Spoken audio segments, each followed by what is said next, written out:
আমার একটা কৃতদাস ছিল, আমাকে না বলে সে পালিয়ে গেল, আর ফেরে না।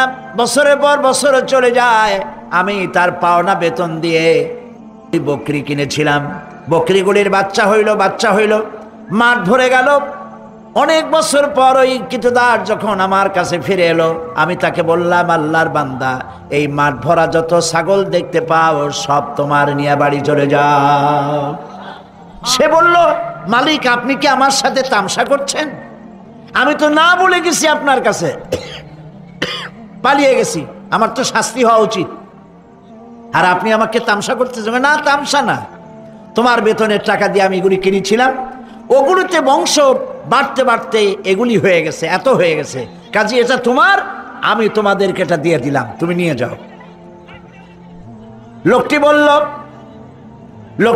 রব্বুল আলামিন, আমি তো শুধু বেতনের টাকাটাই দিতে পারতাম, আমি তো শুধু ইচ্ছে করলে ওই টাকা দিয়ে যে কয়টা বকরি কিনেছিলাম সেগুলি দিতে পারতাম।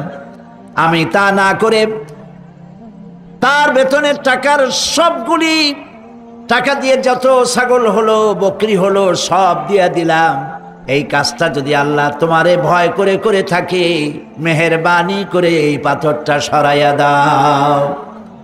নবীজি বলছেন, আল্লাহ রাব্বুল আলামিন সঙ্গে সঙ্গে তার আপন কুদরতে পাথর সরাই দিলেন, কিন্তু মানুষ বেরোবার মতো পথ তখনও হলো না, অল্প একটু জায়গা সরেছে। আর একজন বলল, রাব্বুল আলামিন, তুমি জানো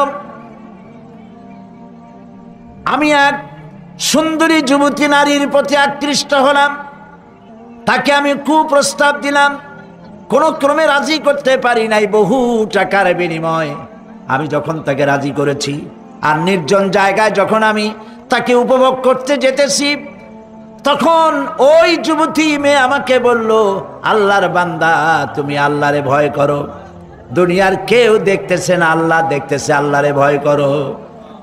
আর রব্বুল আলামিন, আমার দীর্ঘদিনের এই আশা, এত টাকা দিলাম, এর বিনিময়ে আমি যখন আমার কুপ্রবৃত্তিকে চরিতার্থ করতে যাব, এমন সময় যখন ওই মহিলা যখন বলল আল্লাহরে ভয় করো, তোমার ভয় আমার মনের মধ্যে এতটা গালিব হয়ে গেল, আমি এটাকে ছেড়ে দিয়ে তওবা করে দূরে পালাইয়া গেলাম। আয় আল্লাহ তাআলা, এই কাজটি যদি তোমাকে ভয় করে করে থাকি, তাহলে তুমি মেহেরবানি করে পাথরটারে সরাইয়া দাও। নবীজি বলছেন, সঙ্গে সঙ্গে পাথর আরো একটু সরে গেল, কিন্তু তখনও মানুষ বেরিয়ে যাওয়ার মতো পথ হয় নাই। তৃতীয় ব্যক্তি বলল, রব্বুল আলামিন, তুমি জানো আমি গরিব মানুষ, কয়েকদিন পর্যন্ত বহু চেষ্টা করেও কিছু সংগ্রহ করতে পারি নাই, ছেলে মেয়ে না খাওয়া, আমার বুড়ি মা না খাওয়া, আমার স্ত্রী না খাওয়া, সারাদিন কাজ করে কিছু পাই নাই। যখন আমি বাড়ি ফিরলাম, গভীর রাত্রি স্ত্রী জিজ্ঞেস করলো, কিছু পেয়েছো নাকি? আমি বললাম কিছু পাই নাই।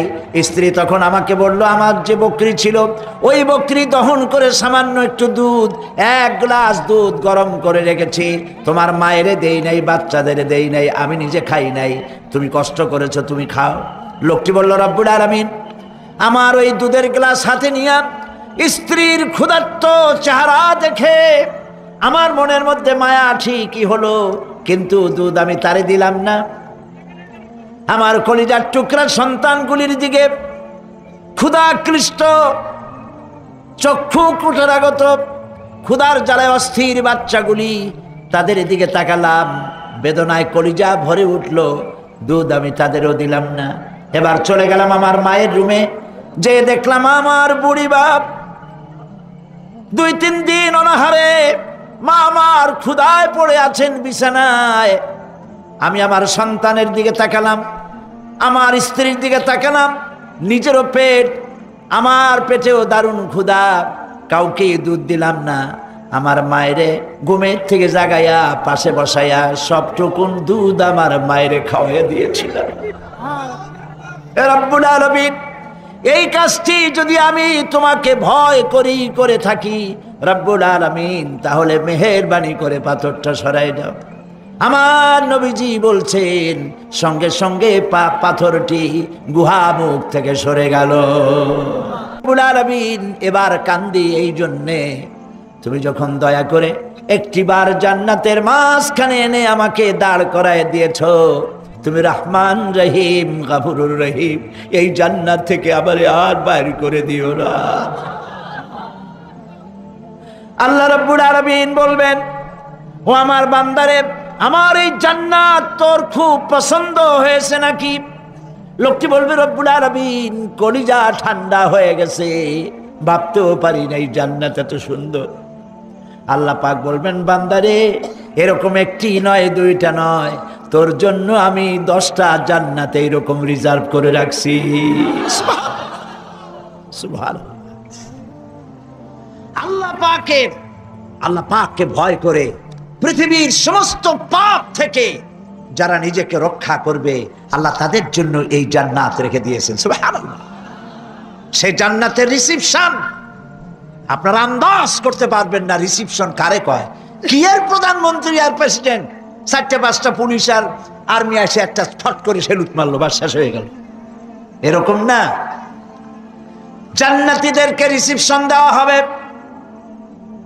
জান্নাতীরা যখন আল্লাহর হুকুমে জান্নাতের দিকে যেতে লাগবে, আর যখন জান্নাতের কাছে চলে যাবে, আল্লাহ রাব্বুল আলামিন শোনায় দিচ্ছেন, হাত্তা ইযা জাউহা ফুতিহাত আবওয়াবুহা ওয়া ক্বালা লাহুম খাজানাতুহা সালামুন আলাইকুম তিবতুম ফাদখুলুহা খালিদিন। সুবহানাল্লাহ। জান্নাতীরা যখন জান্নাতে প্রবেশ করার দরজার মুখোমুখি হবে, তার রক্ষীগণ তখন বলবে, সালামুন আলাইকুম, আল্লাহর শান্তি তোমাদের উপরে বর্ষিত হোক। সুবহানাল্লাহ। দুনিয়ার টাটকা টাটকা সুখগুলি 2 পা দিয়ে ঠেলে দিয়েছ, টাটকা সুখগুলি গ্রহণ করো নাই, হারাম খাও নাই, আল্লাহর দ্বীন কায়েমের জন্য রক্ত দিয়েছো, জীবন দিয়েছো, কষ্ট করেছো, আল্লাহকে ভয় করেছো। আমাদের সালাম গ্রহণ করো, জান্নাতের মধ্যে ঢুকে যাও চিরকালের জন্য। সুবহানাল্লাহ। আর বাইর হওয়া লাগবে না, চিরকাল এই জান্নাতের মধ্যে তোমরা বসবাস করতে পারবে, আল্লাহ রাব্বুল আলামিনের ফেরেশতারা বলে দিবেন। জান্নাতের মধ্যে আল্লাহ পাক হুরদের সঙ্গে জান্নাতীদের বিয়ের ব্যবস্থা করে দিবেন। কোরআনে কারিমে আল্লাহ পাক বলেন, মুত্তাকিইনা আলা সুরুজিম মাসফুফাতিন ওয়া যাওয়াজনাহুম বিহুরিন ঈন।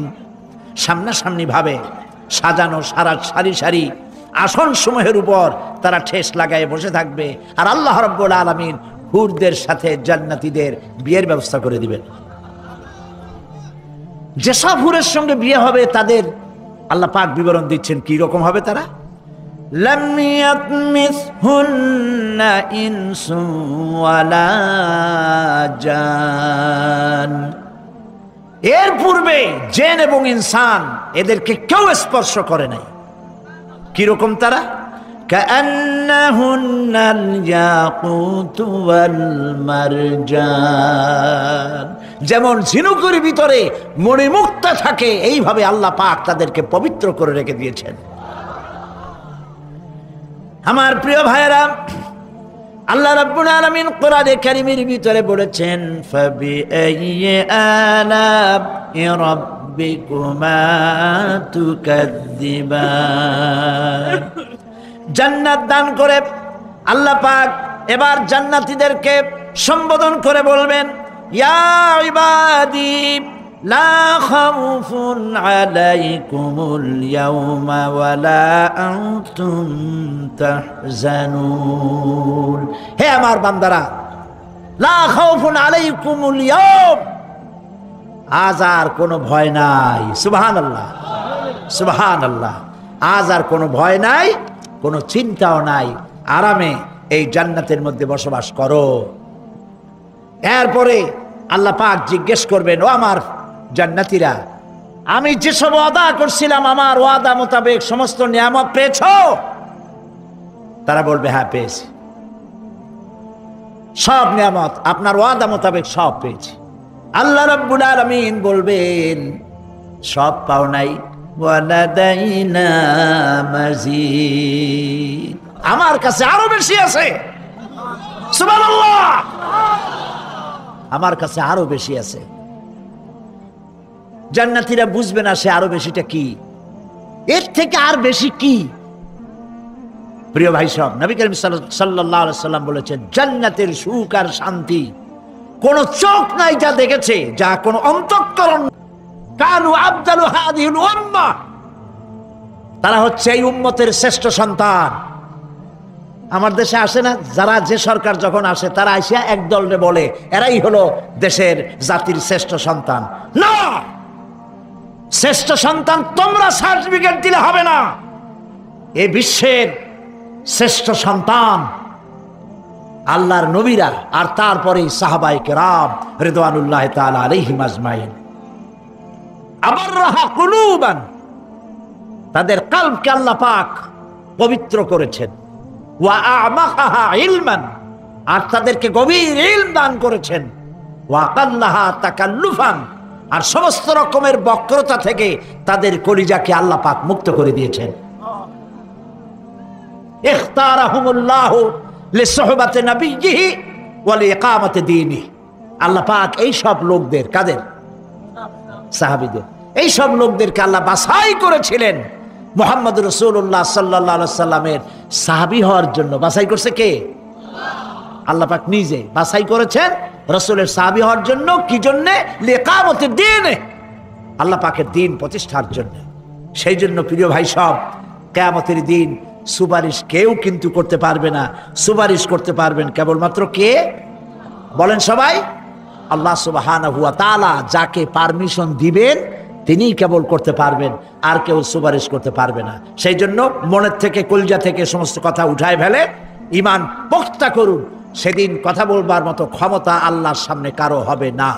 যিনি তাকে পারমিশন দিবেন তিনিই কেবল বলতে পারবেন।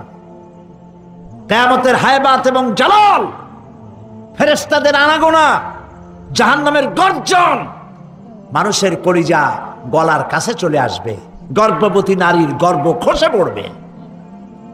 দুগ্ধপোষ্য নারী, যে দুধ দেয় তার বাচ্চাকে দুধ দেওয়ার কথা ভুলে যাবে, নিজের সন্তান ভুলে যাবে। সেই কঠিন হাসরের ময়দানে, সেইখানে কেবলমাত্র আল্লাহ পাক যাদেরকে রক্ষা করবেন তারাই সেখানে বাঁচতে পারবে, অন্যরা সেখানে তাদের কোনো উপায় থাকবে না। আল্লাহ পাক বলছেন, এরকম একটি জায়গা সম্পর্কে আমি তোমাদেরকে জানিয়ে দিলাম। আল্লাহ রাব্বুল আলামিন বলেন, যালিকাল ইয়াউমুল হক ফামান শাআ আত্তাখাযা ইলা রাব্বিহি মাআবা। এই দিনটি অবশ্যই আসবে, সেদিনটি নিশ্চিতভাবে আসবে। আর এখন যার ইচ্ছা সে তার রবের দিকে অগ্রসর হোক। ইন্না আনজারনাকুম আযাবান করিবান ইয়াওমা ইয়ানজুরুল মার'উ মা কদ্দামাত ইয়াদাহু ওয়া ইয়াকুলুল কাফিরু ইয়া লাইতানি কুনতু তুরাবা। ইন্না আনজারনাকুম আযাবান করিবা, খুব নিকটবর্তী একটি আযাব সম্পর্কে আমি তোমাদেরকে সতর্ক করে দিলাম। কে বলতেছেন? আল্লাহ পাক। লক্ষ্য করুন আল্লাহ কি বলছেন, খুব নিকটবর্তী একটি কঠিন শাস্তি, আযাব, অর্থাৎ কিয়ামত, এ সম্পর্কে আমি তোমাদেরকে সতর্ক করে দিলাম। ইয়াউমা ইয়ানজুরুল মার'উ মা কদ্দামাত ইয়াদা, সেদিন প্রত্যেকটি লোক যা সে পাঠিয়ে দিয়েছিল এখানে, অর্থাৎ যা করেছিল সেগুলি সে দেখতে পাবে। আর তখন ওয়ায়াকুলুল কাফিরু ইয়া লাইতানি কুনতু তুরাবা। সেই কিয়ামতের ময়দানে অবস্থা দেখে কাফেররা বলবে, আহারে মানুষ না হইয়া যদি মাটি হইয়া যেতাম, যদি মাটি হতাম, যদি মানুষ না হয়ে না জন্মাতাম, আজ এই হাসরের ময়দানে এইখানে এই বিচারের মুখোমুখি হতাম না, মাটি হইলে বরং অনেক ভালো হতো। প্রিয় ভাই সব, সূরা আন-নাবা সংক্ষিপ্ত আকারে যে আলোচনাটি করলাম সে আলোচনাটি ছিল এই পরকাল হবে, কিয়ামত হবে, এতে কোনো সন্দেহ নাই। আছে সন্দেহ? কোনো সন্দেহ নাই, অবশ্যই কিয়ামত হবে। এবং সেই কিয়ামত কেমনি হবে সেগুলির দৃষ্টান্ত মানুষ মরলে পচে যাবে, গলে যাবে, তারপরে চিন্তা হবে। সাল্লামের রূহ মুবারকে পৌঁছায় দাও। রব্বুল আলামিন তাম পৃথিবীর মাটির নিচে যত মুমিন মুমিনাত শুয়ে আছে, আল্লাহ কবরগুলি কি জান্নাতের টুকরা বানায়া দাও। আয় আল্লাহ তাআলা, এই মুহূর্তে মনে পড়ে গেল আমাদের মা বাপের কথা। রব্বুল আলামিন আমাদের আব্বা জান কত বছর আগে দুনিয়া থেকে বিদায় হয়ে গেল, নাম ধরে আর কেউ ডাকে না। কত কষ্ট করেছে, ধান বিক্রি করে, সুপারি বিক্রি করে, নিজের পেটে না দিয়া নিজের ভালো জামা না বানাইয়া আমাদের লেখাপড়া শিখাইছে, বাড়িঘর বানালো। আর একদিন তোমার ডাকে সাড়া দিয়া চলে গেল। যুগের পরে যুগ চলে গেল, বাপের মুখ আর দেখি না। আল্লাহ তাআলা আমাদের আব্বা জান যাদের দুনিয়া থেকে বিদায় হয়ে গেছে, কবরটাকে বেহেশত বানায়। মানুষ মাত্রই ভুল করে, গুনাহ করি। আমাদের আব্বা জান যদি কোনো ভুল করে থাকে, গুনাহ করে থাকে, আল্লাহ মাফ করে দাও।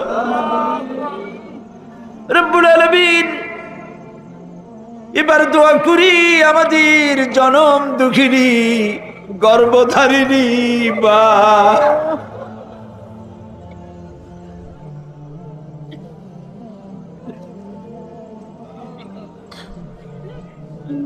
আর 10 মাস ধরে পেটের মধ্যে রেখে কষ্ট করেছে মা, কারো কাছে অভিযোগ করে নাই। সন্তান পেটের মধ্যে বসে মাথা দিয়া হাঁটু দিয়া গুতা দিচ্ছে, মা অভিযোগ করে নাই। ডেলিভারিতে কষ্ট করেছে, 2-2.5 বছর পর্যন্ত বুকের দুধ দিয়া মানুষ বানাইছে, নিজে না খেয়ে আমাদের খাওয়াইছে, কান্না মুখে শত চুমা দিয়া হাসি ফুটাইছে। ওই মা যার বিদায় হয়ে গেল, কবরটাকে জান্নাতের টুকরা বানায়া দাও। রব্বির হামহুমা কামা রব্বায়ানি সগীরা। সবাই পড়েন, রব্বির হামহুমা কামা রব্বায়ানি সগীরা। আল্লাহ তাআলা আমাদের মা বাপ যাদের বেঁচে আছে সুস্থ রাখো, ভালো রাখো, বিছানায় ভালাইয়া পরের উপরে নির্ভর করে নিও না, ইমানের সাথে সুস্থ অবস্থায় নিয়ে নিও। আমাদের খেদমত করার তৌফিক দিও রব্বুল আলামিন।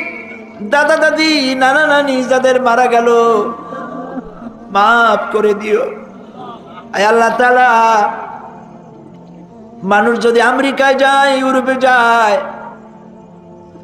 সপ্তাহে সপ্তাহে বা দিনে দিনে প্রতিদিন টেলিফোনে কথা বলা যায়, চিঠিপত্র দিয়া খোঁজ পাওয়া যায়।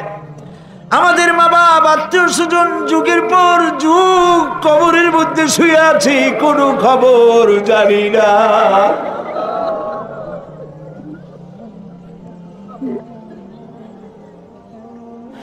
তুমি যদি আযাব দাও, ঠেকাবার কেউ নাই। আয় আল্লাহ, তুমি যদি রহমত করো, করতেই পারো মাবুদ, তুমি রহমান রহিম, মাফ করে দাও। আল্লাহ তাআলা, এবার আমরা আমাদের গুনার কথা বলি। তুমি তোমার আরশে আজিম থেকে পেরের ময়দানের দিকে তাকাও। এই লক্ষ লক্ষ মানুষ তোমার বান্দা বান্দিরা খাওয়ার জন্য আসে নাই, রিক্সা ভাড়া কেউ দেওয়া হয় নাই, দোয়া কবুল হবে এই বিশ্বাস করে এসেছে বাবু। তুমি তাকাও, তুমি তোমার আরশে আজিম দিয়া তাকাও।